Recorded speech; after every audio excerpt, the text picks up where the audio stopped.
ધોરણ 8 વિષય વિજ્ઞાન. હવે આપણે આગળનું ચેપ્ટર જોઈશું 11 બળ અને દબાણ. હવે આના અગાઉ આપણે થોડાક આગળના ધોરણમાં ભણેલી થોડીક વાત કરીએ તો મેં ધોરણ 6 અને ધોરણ 7 ની અંદર ગતિ, ઝડપ, કોઈ તમારે કોઈ સ્થળનું અંતર માપવું હોય, તમે કેવા એકમમાં માપશો, આવી બધી થોડીક માહિતી આપણે મેળવેલી હતી. જેમાંનો આપણે 7મા ધોરણમાં ખાસ વિગતે અભ્યાસ કર્યો હતો તો કે અંતરનો, તો કે વિવિધ અંતરોને આપણે કેવા એકમમાં માપીએ છીએ, તો પછી આપણે અંતર જે કાપીએ છીએ એને આપણે સમય વડે ભાગીએ તો આપણને શું મળે છે, તો કે આપણા કોઈ પણ વાહનની ઝડપ મળે છે.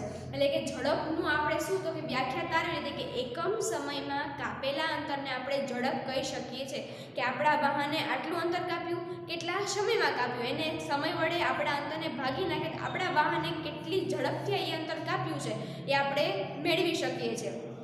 તો કે આમ કોઈ પણ ગતિ કરતું વાહન કે ગતિ કરતાં આપણે અંતર માપીએ છીએ, ઝડપ માપીએ છીએ, આવા વિવિધ એકમો છે આપણે તારવેલા હતા.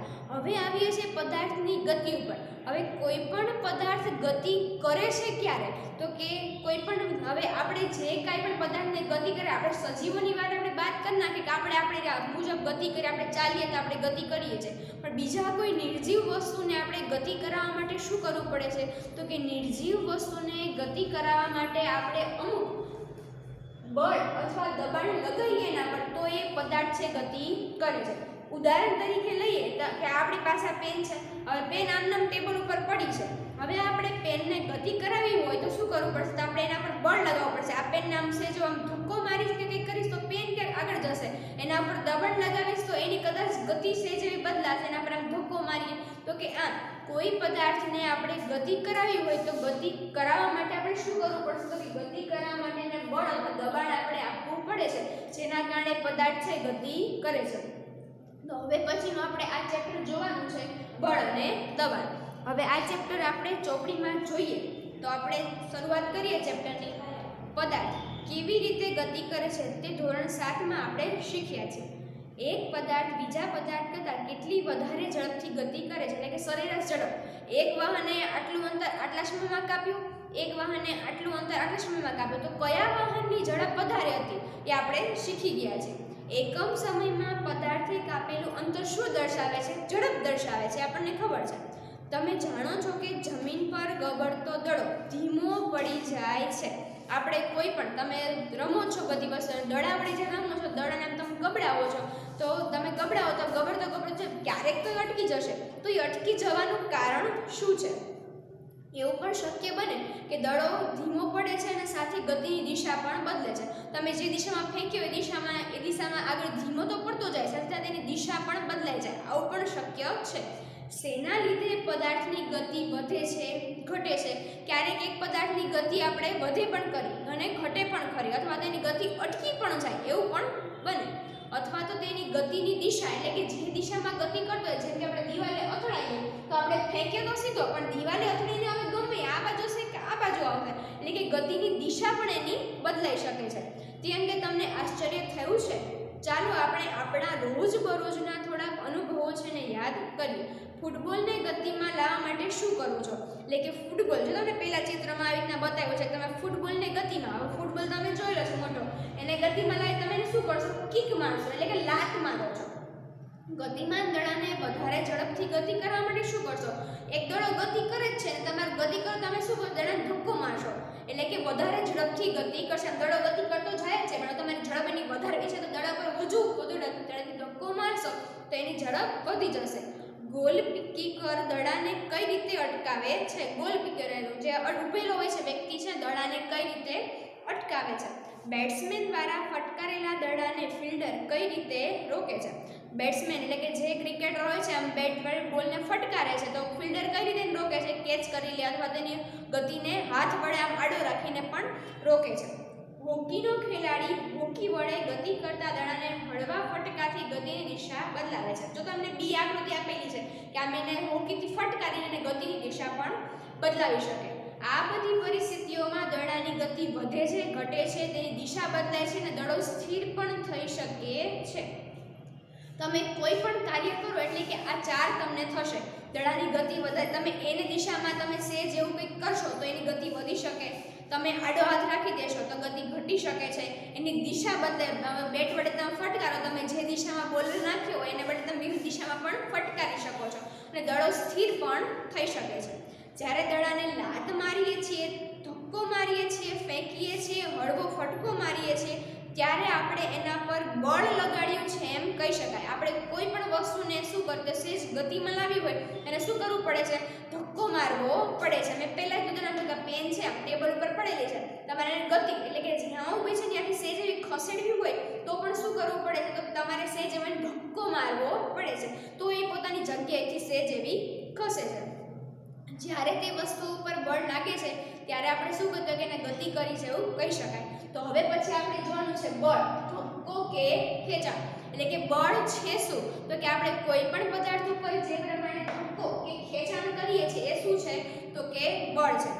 અમુક કાર્યો કરવા માટે આપણે ચૂંટવું એટલે કે ફૂલ છે, આપણે કોઈ પણ વનસ્પતિ ઉપરથીના ફૂલ લઈએ છીએ છોડ ઉપર તો એ ફૂલને આપણે ચૂંટ્યું કહેવાય. ચૂંટવું, ખોલવું તમને ખબર છે, બંધ કરવું, લાત મારવી, ફટકારવું, ઊંચકવું, હળવો ફટકો મારવો, ધક્કો મારવો કે ખેંચો. આ જેવી ક્રિયાઓ આપણે કરીએ છીએ. આ ક્રિયાઓમાંની દરેક ક્રિયા સામાન્ય રીતે પદાર્થની ગતિમાં ફેરફાર કરે છે. એટલે કે કોઈ પણ તમે દરવાજોને ખોલો છો, બંધ કરો છો, કોઈ પણ ચૂંટવાનું કામ કરો છો, તો કે આવી ક્રિયામાં કોઈ પણ પદાર્થની ગતિ છે એ બદલાય છે ને બદલાય છે. શું આવા બધા શબ્દો માટે કોઈ એક શબ્દ વાપરી શકાય ખરો?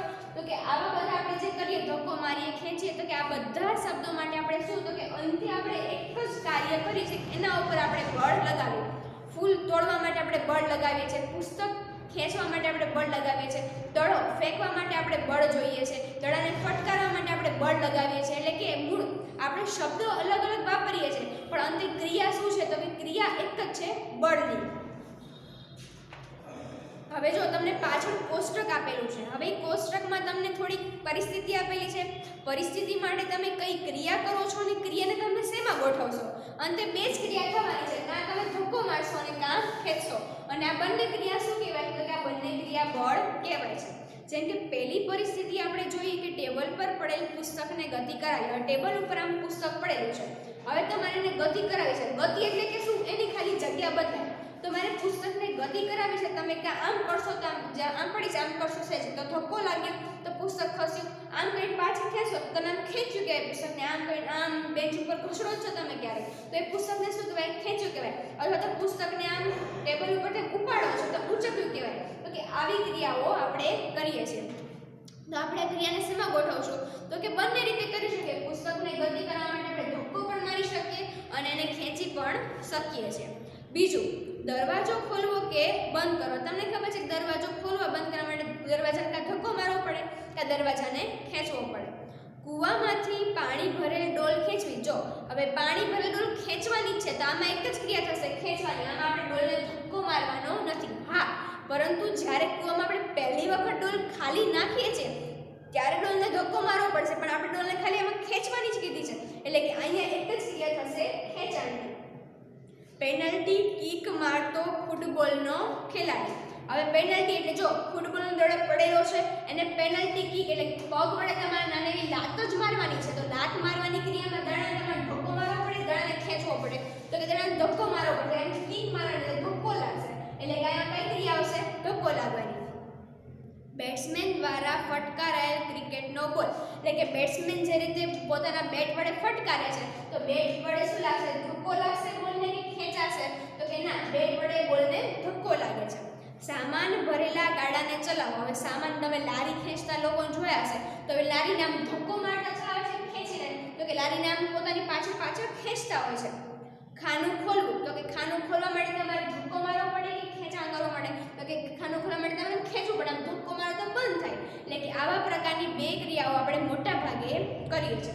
આના ઉપરથી આપણે એવું અનુમાન લગાવી શકીએ કે વિજ્ઞાનમાં પદાર્થને ધક્કો મારવો કે ખેંચવો તેને બળ કહેવાય છે. જેમ કે ધક્કો મારવા માટે તમે એને બળ લગાવ્યું કહેવાય, ખેંચવા માટે પણ એના પર બળ લગાવ્યું કહેવાય. આ પરથી કહી શકાય કે બળ લગાડવાથી વસ્તુઓ ગતિમાં આવે છે. બળ અસ્તિત્વમાં ક્યારે આવે છે? એટલે હવે આપણે એ જોઈ લીધું કે આવા પ્રકારની ક્રિયા છે એના ઉપર આપણે બળ લગાવ્યું કે પુસ્તકને ખસેડવા માટે આપણે બળ લગાવીએ છીએ, પેનને ઊંચકવા માટે આપણે બળ લગાવીએ છીએ, છે કે આપણે હાથને આમ ઊંચો કરીએ છીએ તો આપણે હાથને આમ ખેંચો કહેવાય, તો ત્યાં પણ બળ લાગે છે. આપણે બળ વગર એક પણ ક્રિયાઓ છે એ કરી શકતા નથી. તો કે હવે બળનો ઉદ્ભવ થાય છે ક્યારે? તો કે બળ આંતરક્રિયાને કારણે ઉદ્ભવે છે. બળો ક્યારે ઉદ્ભવશે? તો કે બળ આંતરક્રિયા જ્યાં સુધી બે પદાર્થો વચ્ચે કોઈ ક્રિયા ન થાય ત્યાં સુધી બળ ઉદ્ભવતું નથી. એટલે કે જ્યાં સુધી બે પદાર્થો વચ્ચે કોઈ ક્રિયા ન થાય, એટલે કે બળનો ઉદ્ભવ ક્યારે થાય? આપણે જોઈ લીધું કે બળ કે ધક્કો કે ખેંચાણ છે, એટલે કે દરવાજો આપણે ખોલવો હોય તો આપણે એને શું કરવું પડે? ધક્કો કે મારવો પડે અથવા તો ખેંચવો પડે. પછી આપણે જોયું બોલ કે દડો, આપણે એને ગતિ કરાવવી હોય તો આપણે શું કરવું પડે? તો કે એને પણ આપણે ધક્કો કે ખેંચાણ આપણે આપવું પડે છે. ત્યાર પછી આપણે લઈ લઈએ ફૂટબોલ. હવે બધા જ પદાર્થો માટે આપણે બંને ધક્કો કે ખેંચાણ આપવો પડે છે. હવે ધક્કો કે ખેંચાણ આપીએ છીએ, આપણે જોયું કે દરવાજો ખોલે આપણે હાથ વડે ખોલશું, એમને એમ તો કંઈ ખુલી નથી જવાનું. બોલ દડા કે ફૂટબોલને તમે શું કરશો? તો કે એને બેટ વડે ફટકારશો, કિક મારશો. મતલબ કે કોઈ પણ એક દડા દરવાજા સાથે જ્યાંથી તમારા શરીરના કોઈ બીજા અંગને સ્પર્શ નથી કરતા ત્યાં સુધી એની આપમેળે ગતિમાં આવતો નથી. ઉદાહરણ તરીકે દરવાજો તમારી આજુબાજુ રૂમમાં બેઠા ને દરવાજો હશે, એની મેતે ખુલી જશે? નહીં ખુલે. જ્યારે તમારા હાથ વડે આમ એને ખેંચશો ત્યારે દરવાજો ખુલશે. એનો મતલબ એમ કે તમારે દરવાજો ખોલવા માટે બે પદાર્થની જરૂરિયાત પડે, એક તો દરવાજો અને બીજો તમારો હાથ. એનો મતલબ એવો કે બળ આંતરક્રિયાને કારણે ઉદ્ભવે. જ્યારે બે પદાર્થો વચ્ચે આંતરક્રિયા કરે, એટલે કે બે પદાર્થ જ્યારે આંતરક્રિયા કરે ત્યારે જ બળ ઉદ્ભવે.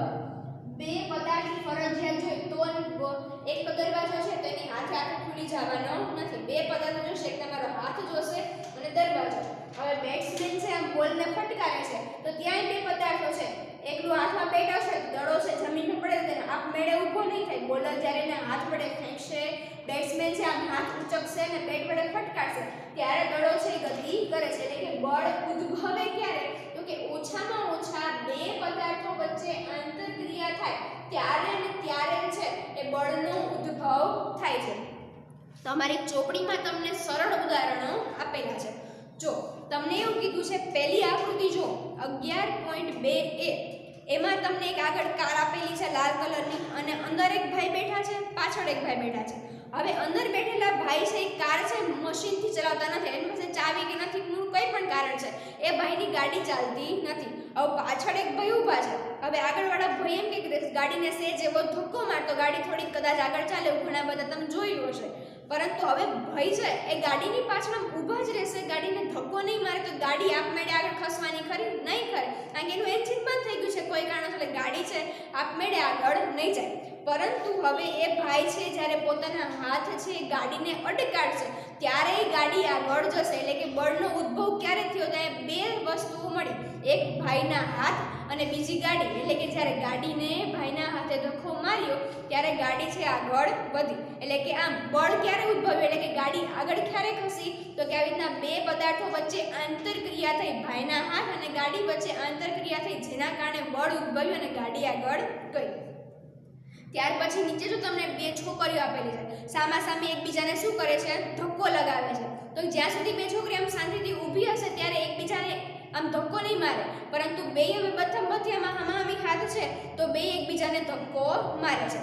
ત્રીજી આકૃતિ છે 11.3b, એમાં શું કરે છે? તો કે બે એકબીજાને આમ પોતાની તરફ ખેંચે છે. આપણે ફેર ફગડી ફરતા હોય ને ત્યારે આવા પ્રકાર શું બેયના હાથ પકડીને આમ બે એકબીજા તરફ ખેંચાય છે. તો કે હંમેશા ત્યારે આપણા પર શું લાગે છે? તો કે બળ લાગવાનું કાર્ય થાય છે અને બળ હંમેશા બે પદાર્થો વચ્ચેની આંતરક્રિયાના કારણે લાગે. તમને નીચેની ચોથી આકૃતિમાં આપેલું છે કે એક ભાઈ છે એ બળદને શું કરે છે કે દોરડા વડે ખેંચે છે. આમ ત્યાંય તે એટલે ટૂંકમાં કે સમજાવવા એ માંગે છે કે બળનો ઉદ્ભવ ત્યારે અને ત્યારે જ થાય જ્યારે ઓછામાં ઓછા બે પદાર્થો વચ્ચે આંતરક્રિયા થાય. વધુ ગમે એટલા હોઈ શકે પણ ઓછામાં ઓછા બે પદાર્થો હોય તો અને તો જ બળનો ઉદ્ભવ છે એ થાય છે. ત્યાર પછી હવે આવે છે બળની શરૂઆત. બળની શરૂઆત થશે કેવી રીતના? હવે આપણે જોયું કે બળ લગાવવા માટે એટલે કે બળ ઉત્પન્ન કરવા માટે ઓછામાં ઓછા બે પદાર્થો છે જરૂરી છે. હવે બળની શરૂઆત થાય ક્યારે? તો એના માટે તમને હવે નીચે છે ને એક પ્રવૃત્તિ આપેલી છે કે નીચે તમને એક વજનદાર ખોખું અને તમારા 2-3 મિત્રોને લેવાનું અને પછી એને ધક્કો મારવાનું કહેવાનું.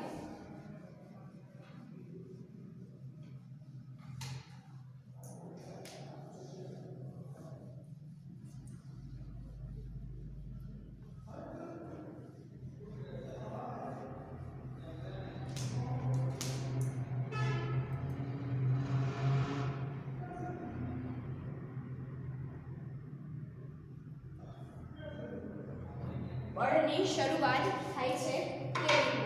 હવે આ એક છે વજનદાર.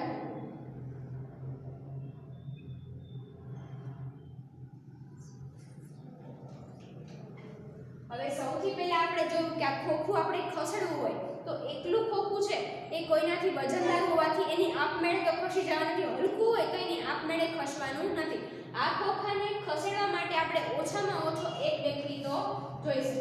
હવે આપણે એક વ્યક્તિ છે એ લીધો. હવે આ વ્યક્તિ છે એ ખોખાને આ બાજુની દિશા તરફ શું કરે છે તો કે બળ લગાવે છે. એટલે ખોખું છે કઈ દિશામાં વધશે તો કે ખોખું આ બાજુ ધક્કો લાગે એટલે ખોખું છે આ દિશામાં આગળ વધશે.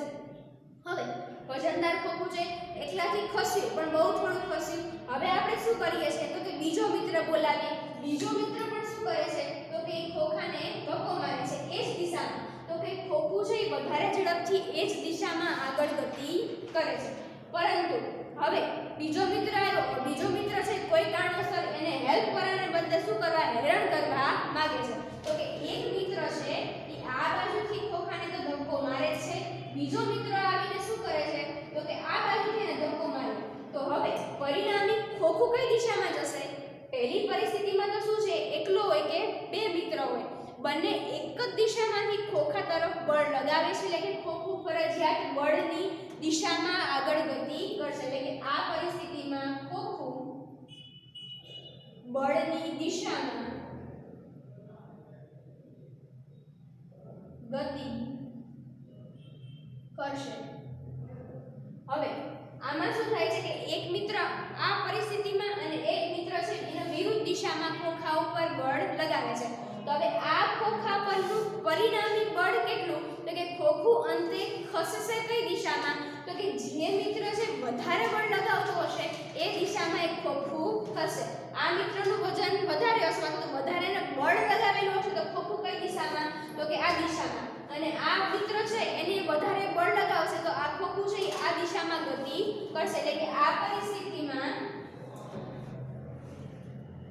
પરિણામી ખોખું વધારે બળની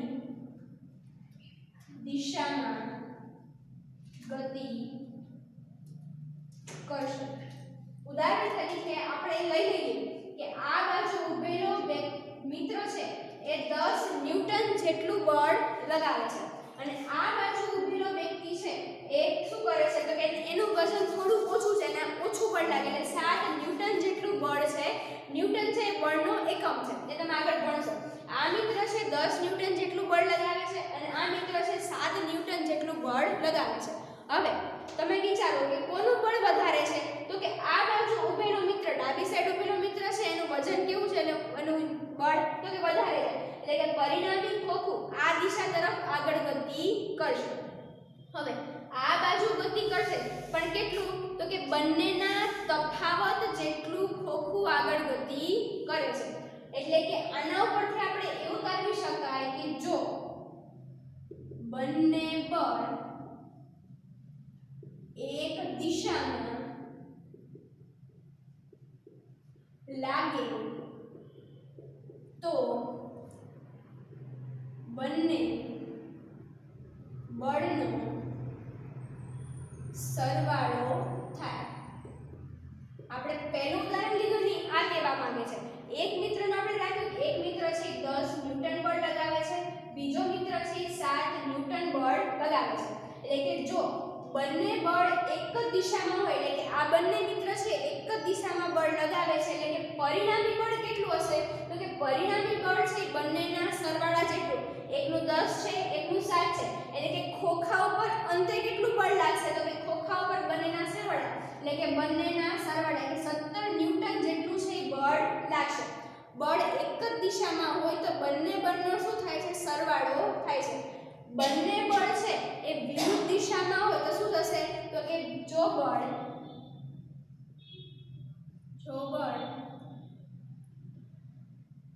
વિરુદ્ધ દિશામાં હોય તો પરિણામી બળ બંનેના તફાવત જેટલું હોય છે. ઉદાહરણ તરીકે આપણે બીજી પરિસ્થિતિ લીધી કે એક મિત્ર છે એ આ તરફથી 7 ન્યૂટન જેટલું બળ લગાવે છે અને એક મિત્ર છે આ બાજુ 10 ન્યૂટન જેટલું બળ લગાવે છે. એટલે આપણને તો ખબર પડી ગઈ કે જેનું બળ વધારે હશે એ દિશામાં ખોખું જશે પણ પરિણામી બળ કેટલું લાગશે તો કે બંનેના તફાવત જેટલું એટલે કે બંનેની બાદબાકી જેટલું 10 માંથી 7 જાય તો કેટલું રહેશે તો કે 3 ન્યૂટન એટલે કે ખોખા ઉપર પરિણામી બળ કેટલું લાગશે તો કે 3 ન્યૂટન જેટલું જ લાગશે. આમાં શું થયું બંને એક જ દિશામાંથી કામ કરે છે એટલે કે વધારે ઝડપથી કામ થશે કારણ કે બંનેનું બળ કેવું થયું તો કે એકબીજામાં ઉમેરાઈ ગયું એટલે કે વધારે ઝડપથી ખોખું આગળ ખસશે. જ્યારે આમાં બંને બળ કેવા થયા સામસામા વહેંચાઈ ગયા એકનું ઓછું છે એકનું વધારે છે એટલે કે પરિણામી એક તો બેનો બાદબાકી થઈ ગઈ ઉમેરણ તો નહીં ઉપરાંત ઘટી ગયું એટલે કે આ ખોખું છે ધીરે ધીરે આ દિશામાં ખસે પણ કેવું તો કે આ વધારે ઝડપથી ખસે કારણ કે બંનેનો સરવાળાથી આંકડો મોટો થઈ ગયો છે. જ્યારે આ કેવું તો કે 3 ન્યૂટન જેટલું જ બળ લાગે છે કે ધીમે ધીમે ખોખું છે અને તે આ દિશામાં ખસે.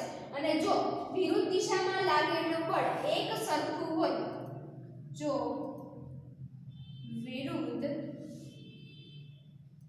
દિશામાં લાગેલું બળ એક સરખું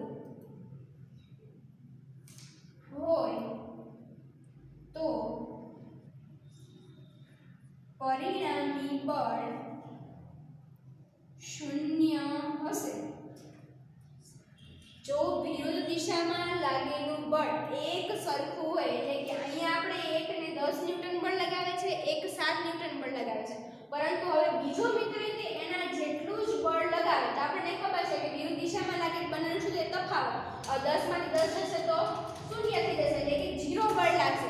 એનો મતલબ કે ખોખું છે બિલકુલ એની જગ્યાએથી હલશે નહીં કારણ કે બંને એક સામે એક સરખું બળ લગાવે છે જેના કારણે પરિણામી બળ કેટલું થઈ જાય શૂન્ય જેના કારણે ખોખું છે પોતાની જગ્યાએથી સહેજ પણ આગળ પાછળ ગતિ કરી શકશે નહીં. તો કે આવા પ્રકારે બળની શરૂઆત થઈ શકે કે જો બંને બળ એક જ દિશામાં લાગે તો એની દિશા છે હંમેશા બળની દિશામાં હશે અને હંમેશા બળનો સરવાળો થાય. જો બળ વિરુદ્ધ દિશામાં હોય તો શું થશે પરિણામી બળ છે એના બંનેનો તફાવત થઈ જાય. જે બળ લાગતું હોય એ બંનેનો તફાવત થઈ જાય અને તફાવત જેટલું પરિણામી બળ લાગે અને જે બાજુ વધારે બળ હશે એ દિશામાં એક પદાર્થ ગતિ કરશે. જો વિરુદ્ધ દિશામાં લાગેલું બળ એક સરખું હોય તો પરિણામી બળ કેટલું થઈ જાય તો કે પરિણામી બળ છે શૂન્ય થઈ જાય છે.